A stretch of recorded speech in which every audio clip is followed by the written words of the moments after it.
plays this weekend at Madison Square Garden in that 8 p.m. slot on Saturday night on Fox. It's Duke and Illinois. This is a rare intersectional non-conference game for the Blue Devils, the ACC against the Big Ten. Why is this taking place? This was kind of common before the oversaturation of streaming and television came up and every game was on TV. This was really a move to put a big CBS. Remember, CBS had those slots. I know that because when my dad was doing that for Seton Hall, all of a sudden he was taking a lot of pride in that he had Seton Hall in these non-conference games. Matter of fact, one of them used to be against Carolina in the early mid 90s. As an AD, you'd try to find those games that would highlight your team in a national sense. This was more also to showcase a really good team. Everything wasn't as readily available as it is now. In some ways, this was a way to show, committee members maybe who didn't get a chance to watch. It was just a way to expose your team on a higher level. Then it became a little bit of a financial windfall. Obviously, you can play in these large arenas. It became a revenue sharing, and you had some TV money that you could keep for yourself before the conference and the network deals came up. I tend to think that this game, although it does come on the heels of Coach K wanting to play in Madison Square Garden to appease the Duke alumni that are strong in the Northeast, and that had become part of the impetus at the beginning stages of this. I think Illinois was viewed and has been viewed as far back as last year as a team that could have won the Big Ten. And when you think about playing a game like this, it has to be set up properly because of both leagues expanding their conference footprint and their scheduling footprint, if you will, to not have a lot of common slots to even play. So you have to really get between the two leagues to figure out. And this wasn't like an ACC Big Ten challenge type offering. And David, we talked about this before. This does have the feel of and I loved playing as a coach in tournament play where you had to play maybe 2 games in 3 days, or even if it was 3 games in 3 days or 3 games in 4 days, because you wanted them to get the idea like, listen, we're going to have to play on a Thursday and we don't know who we're going to play on Saturday, but we need to prepare ourselves to know who we may play. In this case, they know who they're going to play. This is almost like a Sweet 16 preparation game. Obviously, the Garden being a second weekend type venue and historically has been, and Illinois being a top 4 seed type team, regardless of where they're at right now. Whether or not Duke knew how weak the conference would be this year is irrelevant. If they did, then they're even more powerful than we realize. And we really need to unveil what that secret sauce is. But it just so happens that it works out tremendously for them in what may be a fight for the #1 overall seed with Auburn this year. There's clearly 2 teams that are fighting for the #1 overall seed. Even if they have a little bit of a falter here late in February, it's Duke and Auburn.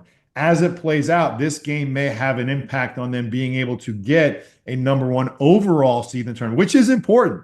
I think it's important, for a lot of different reasons. The coaches at the highest level, my dad talked about this at Kansas. We talked about this at UCLA. When you're in that echelon, and a lot of people think, oh, well, you're a #1 seed and you're a #2. Well, it makes a difference when you're the #1 overall seed because they do cater to that #1 overall seed because you've earned that. This game could eventually have some impact on that, being that the rest of the ACC is not offering that type of pop to your schedule and your record, if you will, regardless if you win the game or not.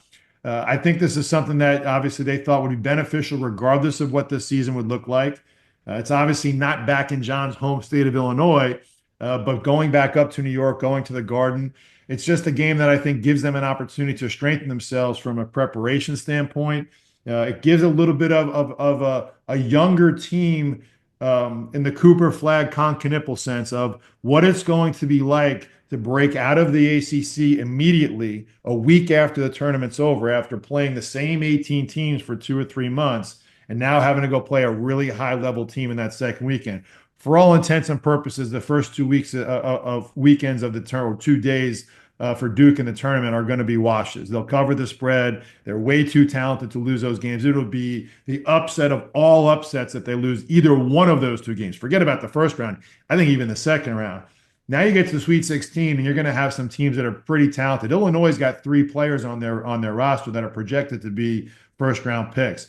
Brad Underwood is a very well thought of coach. They haven't had as much success as maybe they thought of this year, but the Big Ten is also just as strong a conference as any this year in college basketball. This is a great opportunity for them to find out exactly where they're at now so that they can know exactly where they need to be come that first or second weekend in March. Yeah, Mike, I think Coach just gave us a great rundown of the various factors in play here. And I'll just add one more that he touched on, but I'll just elaborate a little bit.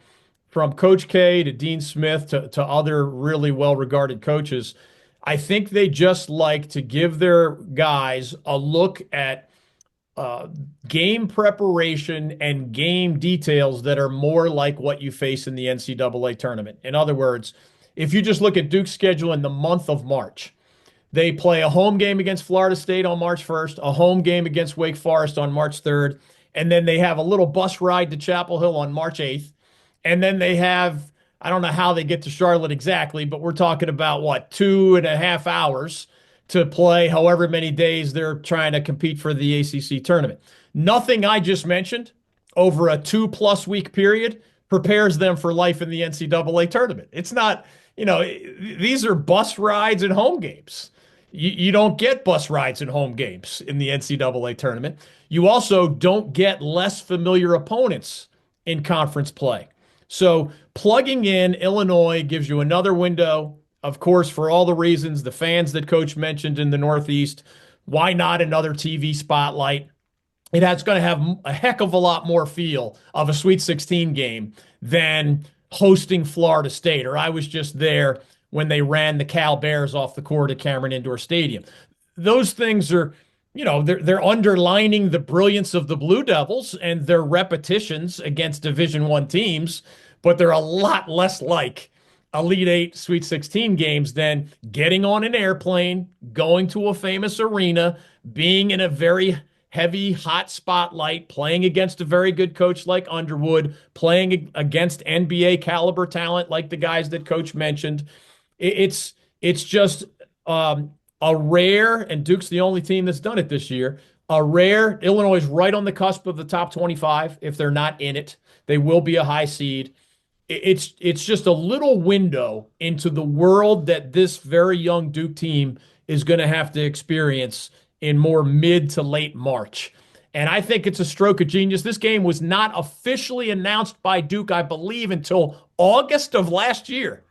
Now, basketball doesn't schedule as far down the road as football does. Like, football has games 8 years down the road. It's crazy.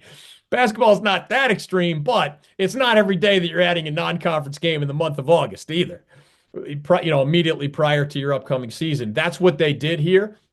And for whatever reason, it is a stroke of genius because, again, I don't think Duke knew the ACC would be this down. But whether you're fighting to get in the tournament or you're fighting to get that number 1 overall top seed, there's really no downside to playing a really high quality opponent. If you lose, you lose.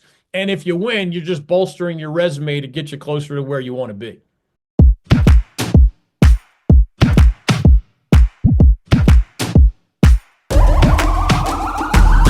This is the moment we waited for. Everything you want is right here. We gon' give them what they came for. We gon' take it up from last year. Shoot on my shot, boy, I'm long range. Me and the team on the same thing. Stayed down, never switched up. Only thing changed was the game. I'm in the zone now. Nothing can change what we on now. When I pull up, know it's going down. Foot on the gas, ain't no slowing down.